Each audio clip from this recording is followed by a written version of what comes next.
Jamaah, perjanjian atau mitsaq, khususnya perjanjian yang mulia lagi kuat yang disebut sebagai mitsaqun ghalidha, di dalam Al-Quran hanya disebutkan 3 kali. Disebut hanya 3 kali bermakna bahwa perjanjian ini adalah sangat sakral, sebab apabila telah terucap maka harus dilaksanakan dengan sungguh-sungguh karena ada dampak yang dahsyat di dalamnya apabila tidak ditepati oleh si yang berjanji. Namun ada hal yang luar biasa di salah satu dari ketiga perjanjian mitsaqun ghalidha ini yang jarang disampaikan sebagai bekal pernikahan jamaah, yaitu di mana di 2 ayat yang lain bahwa mitsaqun ghalidha adalah perjanjian antara makhluk kepada Allah. Dalam hal ini terjadi pada surat Al-Ahzab ayat 7 dan surat An-Nisa ayat 154. Sedangkan di satu ayat yang lain yaitu surat An-Nisa ayat 21 terjadi janji mitsaqun ghalidha yang dahsyatnya ini adalah perjanjian antara makhluk kepada makhluk. Dan disinilah kemudian akan lahir namanya hak musaha atau hak tuntut balas di akhirat antara makhluk kepada makhluk yang berjanji tersebut apabila janji yang telah dia ucapkan tidak dilaksanakan dengan sungguh-sungguh.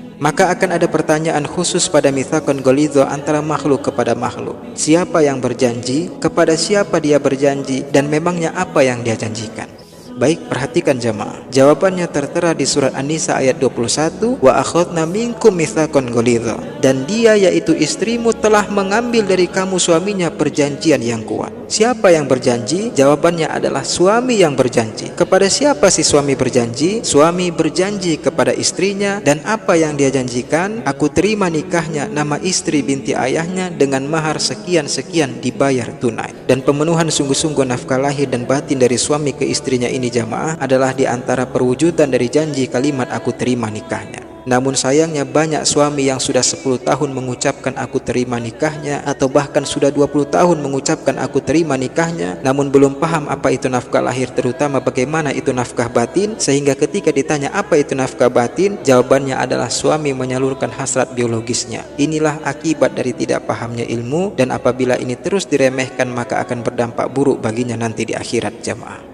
Maka inilah mengapa dakwah saya jamaah hampir selalu menasihati para suami di saat banyak nasihat selalu untuk para istri. Sebab saya tidak ingin para suami lalai dan kemudian ekspektasi lebih kepada istrinya hanya karena si suami sudah banting tulang jemput rizki, sudah memeras keringat di luar sana ikhtiar bekerja. Ya, semua letih itu adalah konsekuensi wajar dari mitsaqun ghalidha yang telah Anda ucapkan dengan sadar, sehingga apabila Anda wahai para suami banyak bersabar, dan sekali lagi sabar tidak ada batasnya, maka pahala yang dahsyat juga surga bagi Anda. Namun jika Anda sengaja lalai melaksanakan janji mitsaqun ghalidha tersebut, salah satunya karena Anda tidak mau belajar sehingga tidak punya ilmunya, maka seperti yang telah saya sampaikan di awal, istri punya hak tuntut balas nanti di akhirat kepada suaminya, di mana di sana yang mengadili bukanlah hakimnya manusia, melainkan hakimnya langsung Allah Subhanahu wa taala.